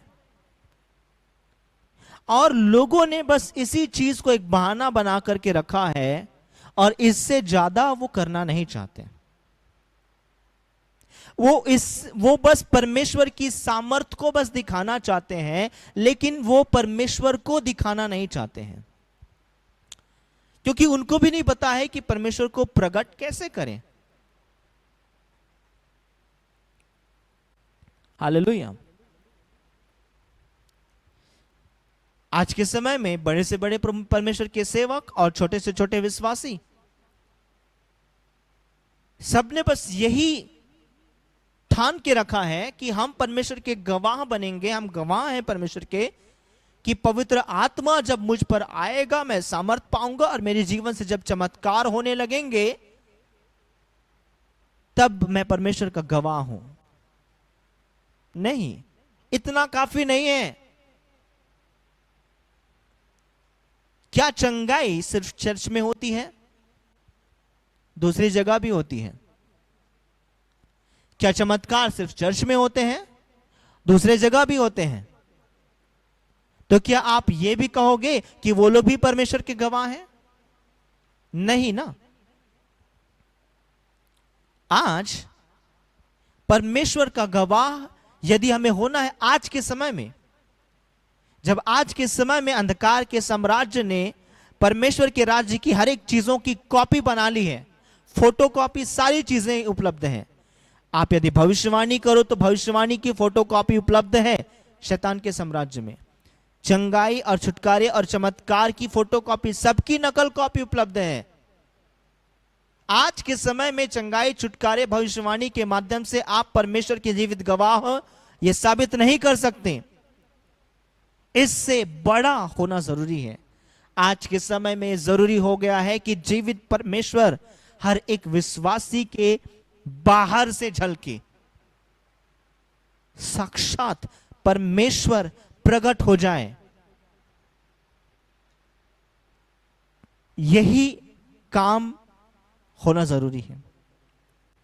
आपके भविष्यवाणी की फोटोकॉपी बन सकती है, शैतान नकल कर सकता है चंगाई के, छुटकारे की, भविष्यवाणी की, वचन के ज्ञान और प्रकाशन की वो नकल कर सकता है और अपने आप को परमेश्वर जैसा दिखा सकता है और लोगों को कंफ्यूज कर सकता है कि देखो यहां भी परमेश्वर, यहां भी परमेश्वर, वहां भी परमेश्वर, किसी भी रास्ते से जाओ परमेश्वर ही के पास पहुंचोगे। शैतान इस तरह से नकल कर सकता है इन सारी चीजों की।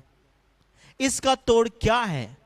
इसका तोड़ बस यही है कि आपको जीवित परमेश्वर को अपने जीवन से प्रकट करना होगा। बिना चंगाई, बिना छुटकारे और बिना भविष्यवाणी के।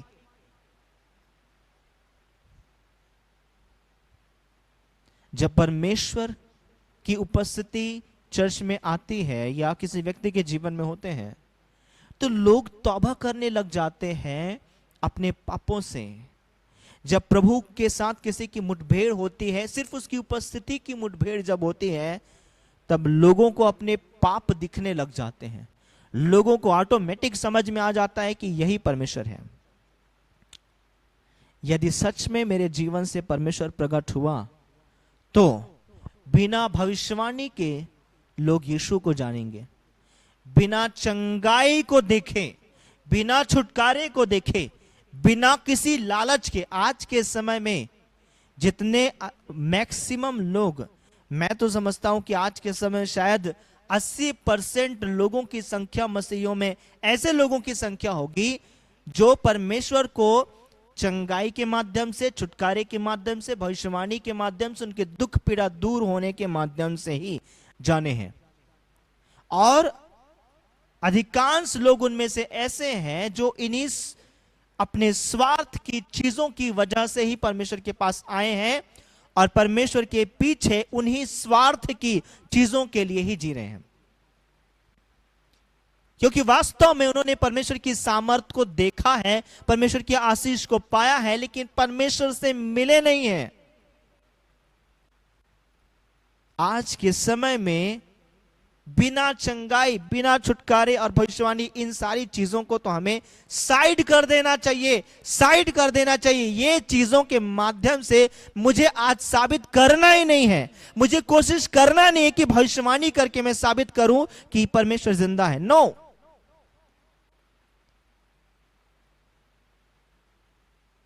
परमेश्वर इससे बढ़कर है। वो चीज अब काम करने वाला नहीं है। चंगाई के द्वारा, छुटकारे के द्वारा, भविष्यवाणी के द्वारा लोगों के नाम, लोगों की समस्याएं बता करके और उनका समाधान करके लोगों के जीवन में परमेश्वर की आशीषों को दिलाने मात्र के द्वारा आज के समय में परमेश्वर को प्रकट करना मुश्किल काम है। नहीं हो सकता ऐसा। अब वो दौर नहीं रहा, अब दौर चेंज हो चुका है। अब जीवित परमेश्वर को बिना चंगाई, बिना छुटकारे, बिना भविष्यवाणी के प्रकट करना जरूरी है। एक दौर था जब बिना चंगाई के भी परमेश्वर को लोग जानते थे। तो उस समय के जो लोग थे उन्होंने एक ऐसा भी दौर मसीहत में आया जब लोगों को परमेश्वर की सामर्थ्य के बारे में उतना प्रकाशन नहीं था और परमेश्वर की सामर्थ्य प्रकट नहीं होती थी। लेकिन परमेश्वर का प्रेम में स्वभाव, सिर्फ विश्वासियों के जीवन में जो परमेश्वर का प्रेम झलकता था, सिर्फ उसी प्रेम की वजह से ही लोग एहसास करते थे कि यह परमेश्वर है। फिर एक दौर आया जब परमेश्वर के फिर उस दौर में फिर यह हुआ कि परमेश्वर को वो प्रेम करने वाले लोग हैं, उन्होंने किसी विश्वासी के जीवन से, किसी पास्टर के जीवन से परमेश्वर के सच्चे प्रेम को जब प्रकट होते हुए देखा, तो वो लोग यीशु मसीह को अपना दिल दे बैठे और बिना किसी लालच और स्वार्थ के सिर्फ उस प्रेम से प्रभावित होकर के यीशु के पीछे चलने लग गए। लेकिन फिर आगे चलते चलते ऐसा समय वो बीता जिसमें कि वो ऐसा हुआ कि वो व्यक्ति यीशु को बहुत प्यार करता है और खुद यीशु के प्रेम से भरा भी हुआ है, लेकिन वो व्यक्ति अपनी बीमारी में मर जा रहा है। वो व्यक्ति शैतान का सताया हुआ भी है और कहीं ना कहीं उसके जीवन में टूट फूट है, बहुत सारी चीजें बिगड़ी हुई हैं, परमेश्वर की सामर्थ प्रकट नहीं होती थी। फिर वो सीजन जब बीतने लगा, तब ऐसा दौर आया जब प्रभु की सामर्थ प्रकट होने लगी। लोगों को परमेश्वर की सामर्थ के बारे में पता चला, प्रकाशन आया और फिर सिर्फ परमेश्वर का प्रेम मेरे जीवन से दिखाना काफी नहीं रहा, परमेश्वर की सामर्थ को दिखाने के द्वारा लोगों ने पहचाना कि हां, यीशु जिंदा है, यीशु प्रभु है। लेकिन अब परमेश्वर की सामर्थ को भी चंगाई और छुटकारे भविष्यवाणियों को दिखाने से भी बस से काम नहीं चलने वाला है। अब सिर्फ इन्हीं चीजों से लोग परमेश्वर को अपना जीवन देने वाले नहीं हैं। अब दौर चेंज हो चुका है। अब हर एक विश्वासी, हर एक पास्टर को, हर एक व्यक्ति जो परमेश्वर का है, उसको इनसे बढ़ करके अगले लेवल में जाना होगा कि अब परमेश्वर की सामर्थ नहीं, खुद जीवित परमेश्वर ने मेरी आत्मा, मेरे प्राण, मेरे शरीर में कब्जा कर लिया है और वो मुझ में दिखता है। लोगों को खुली आंखों से परमेश्वर मुझ में दिखता है, परमेश्वर का असर मुझ में दिखता है। ऐसा जब होगा तब आगे परमेश्वर का सही काम होगा। और यदि आप और मैं, हम यदि सिर्फ चंगाई, छुटकारे, भविष्यवाणी के माध्यम से लोगों को परमेश्वर के उद्धार में लाने की कोशिश करेंगे, तो जितने लोग आएंगे वो लोग सब करप्ट और स्वार्थी और लालची लोग होंगे।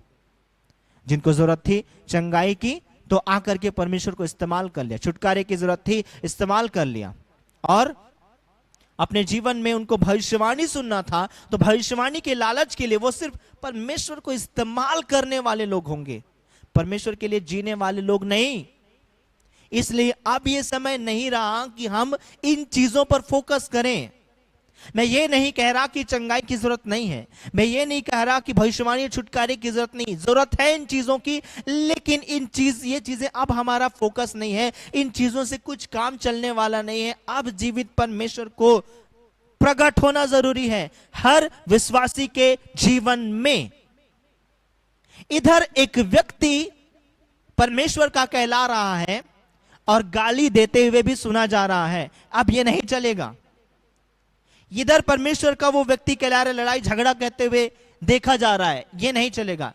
इधर वो व्यक्ति परमेश्वर का कहला रहा है और उधर वो हर तरह के पाप में है, वो चोरी भी करता है, वो झूठ भी बोलता है, वो हर तरह के काम करता है, वो नशे भी करता है, वो सब तरह के काम कर रहा है। ऐसा नहीं चलने वाला है।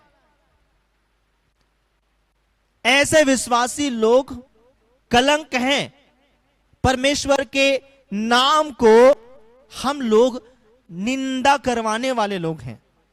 यदि हम इस तरह का जीवन जी रहे हैं कि हमारी आत्मा का उद्धार हो गया, बस अपने मन में कुछ भी सोचो, मन से कुछ भी विचार करो, कुछ भी उल्टी पुल्टी शैतानी योजना बनाओ, शैतानी तरह, शैतान की तरह जीवन जियो और शैतान के सारे काम अपने शरीर के द्वारा करो, ऐसा करने के द्वारा हम लोग परमेश्वर के नाम की निंदा बस कर रहे हैं। जगत के सामने हम कहते हैं हमारा परमेश्वर महान है, लेकिन हमारे जीवन से दिखता नहीं, हमारे जीवन से उल्टा ही दिखता है। हाँ, जीवित परमेश्वर है करके हम दिखाना चाहेंगे तो हम पॉइंट करेंगे, देखो मेरा परमेश्वर चंगा करता है, देखो मेरा परमेश्वर छुटकारा देता है, देखो मेरा परमेश्वर भविष्यवाणी करवाता है। हम बस यही कहना जानते हैं। ये आज और इसी वजह से आज के समय की जो मसीहत है वो नकली बन चुकी है, नकली है। इस दशा में रहने वाली मसीहत, इस दशा में रहने वाला पास्टर, सेवक, विश्वासी, हम लोग समझो नकली हैं। यदि हमने इससे बढ़कर अब नहीं किया, जीवित परमेश्वर को नहीं दिखाया, आत्मा प्राण और शरीर में पूरी तरह से यदि परमेश्वर के हम हो करके नहीं जिए, तो हम कलंक हैं मसीहत में। हम जगत की रोशनी के जगह हम जगत में और अंधियारा फैलाने वाले लोग हैं। रोशनी तो हम हैं, लेकिन हम अंधियारा फैला रहे हैं, ऐसा है। अब इससे काम नहीं चलेगा। जरूरी हो गया है, अब वो समय आ गया है कि हम परमेश्वर के मंदिर को बनाएं, जिसमें जीवित परमेश्वर वास कर सके, जिसमें जीवित परमेश्वर मुलाकात कर सके अपने लोगों से। परमेश्वर के लोगों, आप और मैं, मेरे लिए चैलेंज है। आज मैं कहना चाह रहा हूं, भाई परमेश्वर तुमसे प्रेम करता है, परमेश्वर तुम्हारे जीवन में उपाय करेगा। ऐसा करो, तुम ना इस जगह पर चले जाओ, ये फलाने जगह पर चर्च लगता है, संगति लगती है, और वहां पर तुम चले जाओ, देखना तुम्हारी सारी समस्याएं ठीक हो जाएंगी। परमेश्वर के लोगों, ये कहना बंद कर दें हम लोग। अब इस तरह की मसीहत और इस तरह का सुसमाचार फैलाने की कोशिश ना करें। अभी इससे अलग करने की जरूरत है। हाँ, ये वो लोग कह सकते हैं जो लोग नए नए विश्वासी हैं, जिसने यीशु के बारे में जाना, तो भाई मैंने इस जगह पर जाकर मेरी समस्या ठीक हुई, मेरे जीवन में बदलाव आई, मैं पाप को, बुराई को छोड़ दिया, मेरा जीवन बदल गया, तू भी यहां जा। ये बच्चों का काम है। ये अविश्वासी लोग भी इस तरह की गवाहियां देते हैं जब परमेश्वर के कामों को देखते हैं। लेकिन सुसमाचार ऐसा नहीं फैलता है। सुसमाचार ऐसा नहीं फैलाना है कि चर्च में जाओ। चर्च में क्यों जाओ? मैं परमेश्वर का जीवित मंदिर हूं। यदि तुम मुझसे मिल रहे हो तो तुम परमेश्वर के मंदिर में आए हो। यदि तुम मेरे पास आए हो तो तुमने परमेश्वर से मुलाकात कर ली। अब की मसीहियत और अब का सुसमाचार ऐसा होना चाहिए, जिसमें जरूरी नहीं कि चर्च के रूप में गैदरिंग हो, चर्च के रूप में इकट्ठे हो। अब यह जरूरी नहीं है। चर्च में चले जाओ, तुम्हारी समस्याएं ठीक हो जाएंगी, तुमको परमेश्वर मिल जाएगा, यह सुसमाचार नहीं है। यदि मैं गवाह हूं तो लोग कहने चाहिए मेरे पास आकर के कि मैं परमेश्वर के मंदिर में आया हूं और परमेश्वर मुझे दिख रहा है, परमेश्वर मुझे मिल गया है। यदि इस तरह से सुसमाचार प्रचार कर सकते हो तो ये कर लो। ये मेरा खुद के लिए भी चैलेंज है कि मैं अब तक के इस लेवल की मसीहियत और इस लेवल की आत्मिकता में जीते आ रहा हूं। मैं भी इसी तरह से सेवा करते आ रहा हूं। मैं भी इसी तरह से सुसमाचार सुनाने की कोशिश करते और वचन प्रचार करते आ रहा हूं। मैं भी बीमारों के लिए प्रार्थना करते, चंगाई, छुटकारे, प्रोफेसी, ये सारी चीजों में ये सारी चीजें करते आ रहा हूं। लेकिन अब ये चीजें काम नहीं कर रही हैं। अब ये चीजें सच्चा फल नहीं ला रही हैं। अब दौर चेंज हो चुका है, अब मौसम बदल चुका है, अब नया युग आ चुका है। इसमें अब नए तरीके से सुसमाचार सुनाया जाएगा, इसमें अब नए तरीके से संगति करी जाएगी। और मेरी बातें शायद बुरी लग सकती हैं, लेकिन मुझे ऐसा लगने लगा है, अब भले आप लोग स्वीकार करें या ना करें, लेकिन मुझे ऐसा लगने लगा है कि शायद अब ये चर्च के रूप में इकट्ठे होकर के सुसमाचार सुनाना, लोगों को तैयार करने का दौर अब शायद खत्म होने वाला है या शायद खत्म हो चुका है। इसलिए भवनों के ऊपर, चर्च के सेटअप के ऊपर में ऐसी भारी विपत्ति दुनिया भर में आई है कि बहुत ही जल्दी मुझे ऐसा लगता है जैसे ये चर्च वाला जो सेटअप है अब ज्यादा दिन तक के हर जगह पर नहीं चलने वाला है, क्योंकि परमेश्वर अब हर एक विश्वासी के द्वारा काम करने चाहते हैं। अब लोगों को चर्च में आकर के परमेश्वर से मुलाकात नहीं करना है, अब लोगों को विश्वासियों के पास जाकर परमेश्वर से मुलाकात करना है। वो युग आ चुका है, ये युग आ चुका है। और मुझे ऐसा महसूस होता है, ऐसा लगता है कि इसीलिए परमेश्वर क्या कर रहे हैं, अपने मंदिर के लोकेशन को चेंज कर रहे हैं, लोगों को अब बदलाहट में लाने की कोशिश कर रहे हैं। मुझे ऐसा लगता है कि परमेश्वर हम लोगों को, अपने बच्चों को अब चेंज करने की कोशिश कर रहे हैं कि देखो तुम लोग जिस पुराने तरीके से जीवन जी रहे थे, सेवकाई कर रहे थे, सुसमाचार सुना रहे थे, अब उसको चेंज करो, क्योंकि अब मैं अलग तरीके से काम करना चाहता हूं।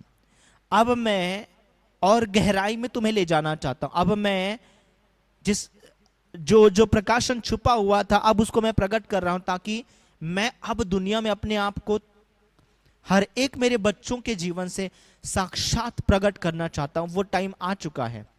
शायद परमेश्वर अब सिर्फ अपने सामर्थ मात्र को प्रकट करना नहीं चाहते हैं। शायद अब वो दौर आ चुका है जिसमें परमेश्वर की इच्छा है कि अब वो अपने हर बच्चों के जीवन से प्रकट होना चाहते हैं। सिर्फ सामर्थ की बात नहीं कर रहा हूं, परमेश्वर प्रकट होना चाहते हैं, सामर्थ नहीं, परमेश्वर प्रकट होना चाहते हैं अपने बच्चों के जीवन से। शायद इसलिए प्रभु परमेश्वर ने हमारे बीच में ऐसी हलचल की अनुमति दे दी है कि अब कलीसियाएं और प्रार्थना सभा, इन सारी चीजों के ऊपर में अटैक होने शुरू हो चुके हैं और सेटअप अब बदल रहे। अब आराधना करना, प्रार्थना करना ऐसे बड़ा मुश्किल हो रहा है। शायद इसलिए क्योंकि परमेश्वर अब सारी चीजों को नए लेवल पर लेकर के जाने वाले हैं। मुझे लगता है कि शायद जिस तरह से मैं इस बात को समझ पा रहा हूं, कुछ तो और लोग भी होंगे इस दुनिया में, बहुत सारे लोग होंगे जिनसे परमेश्वर भी इस तरीके से बात कर रहे होंगे, जिनको परमेश्वर भी अब अपने तरीकों में, अपने समर्पण में, अपनी सेवकाई में, अपने जीवन में चेंज करने के लिए बात कर रहे होंगे। आमीन। तो आइए, आज मैंने एक्स्ट्रा प्रचार किया, लेकिन इस बात को पूरा करना जरूरी था। तो आइए आज हम इसी विषय को लेकर प्रार्थना करेंगे। हम ये प्रार्थना करेंगे कि प्रभु कलीसियाओं में और आपके लोगों के जीवनों में ये प्रकाशन फैले और लोग अब, और आपके दास लोग, आपके सभी बच्चे अब आपके जीवित मंदिर के रूप में अपने आप को तैयार करने के ऊपर ध्यान दे सकें। हम प्रभु से मांगेंगे कि प्रभु हमारे जीवन में हमारी कलीसिया और दुनिया भर की कलीसिया जो मिलकर के यीशु की कलीसिया बनती है, प्रभु हम विनती करें कि प्रभु अब आपकी कलीसिया में हर जगह पर इस बात को प्रकट होने दीजिए और हर एक अपने दास और अपने सेवक और अपने बच्चों को इस एहसास में लाइए कि आप सारे लोग आपके पवित्र मंदिर बन करके जीने के लिए, तैयारी करने के लिए लग जाएं। कि अब सारे प्रभु के दास और विश्वासी सब सिय्योन पर्वत पर चढ़ना शुरू करें, वहां से लकड़ी ला करके अपने जीवन को बनाना शुरू करें। हम प्रार्थना करेंगे मसीह के देह में ऐसा होने के लिए। आइए अपनी आंखों को बंद करें। अपने लिए प्रार्थना नहीं कर रहे हैं, हम परमेश्वर की इच्छा के अनुसार प्रार्थना कर रहे हैं। आइए।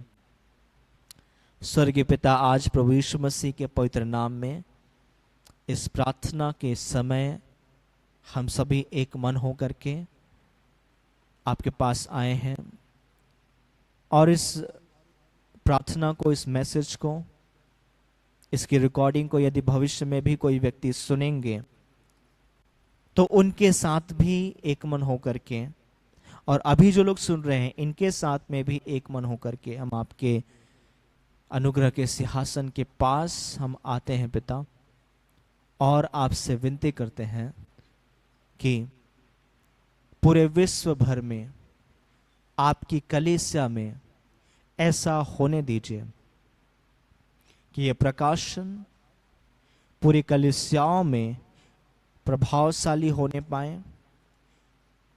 हम प्रार्थना करते हैं कि आपके हर एक सेवक, हर एक अभिषिक्त जन, हर एक परमेश्वर का सच्चा दास और सच्चे पुत्र और पुत्रियां, सारे विश्वासी जगत, प्रभु इनके भीतर यही भूख और प्यास पैदा होने पाए कि एक भारी पश्चाताप विश्व भर की कलीसियाओं में और प्रभु के बच्चों के जीवन में आने पाए कि अब मसीही जगत में ऐसा पश्चाताप आए कि जिस लेवल की मसीही जीवन को हम जी रहे हैं, जिस लेवल के हम गवाह बने बैठे हैं, अब उस लेवल में ना रहने के लिए हम पश्चाताप करें कि अब तक के प्रभु ने चाहा कि अब हम नए लेवल पर चले जाएं, लेकिन हम ऐसे जिद्दी बने बैठे हैं कि उसी पुराने स्तर में और पुराने तरीके में हम उलझे और फंसे हुए हैं। हम पश्चाताप कर सकें और हम बदलाहट लाने के लिए फैसला ले सकें, और पूरे विश्व भर में आपके बच्चे प्रभु अब आपके जीवित गवाह बनने के लिए आप अपने इस मंदिर को, परमेश्वर के इस मंदिर को, अपने देह, अपने जीवन को तैयार कर सकें। पिता, विश्व भर में आपके लोगों को सिय्योन पर्वत की ओर खींचिए। सिय्योन पर्वत पे चढ़ने के लिए उनके लिए द्वार खोलिए, उन्हें ताकत दीजिए, उन्हें खींचिए, ताकि हर एक जन अपने खुद के जीवन को तैयार करने के लिए खुद सिय्योन पर्वत पर चढ़ सके और वहां से लकड़ी ला करके अपने जीवन को तैयार कर सके।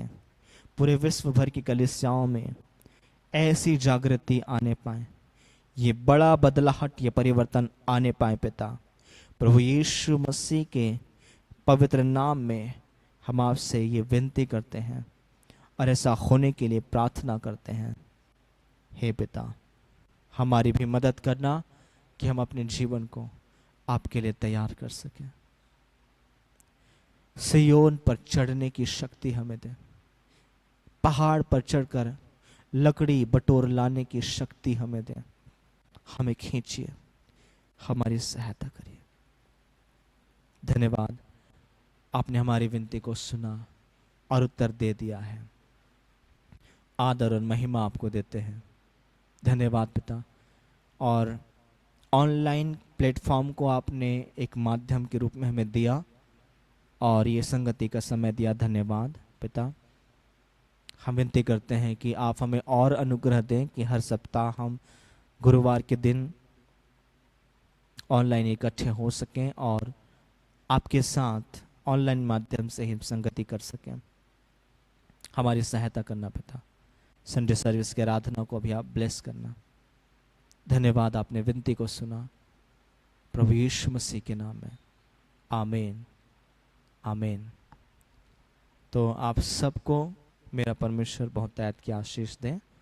इस प्रकाशन को सुन करके अपने जीवन में लागू करिए, अपनी इच्छा को इस पर लगाइए, इस प्रकाशन के ऊपर, और रूपांतरित होते जाइए। ये ऐसा नहीं है कि आज सुने और कल हो जाएगा।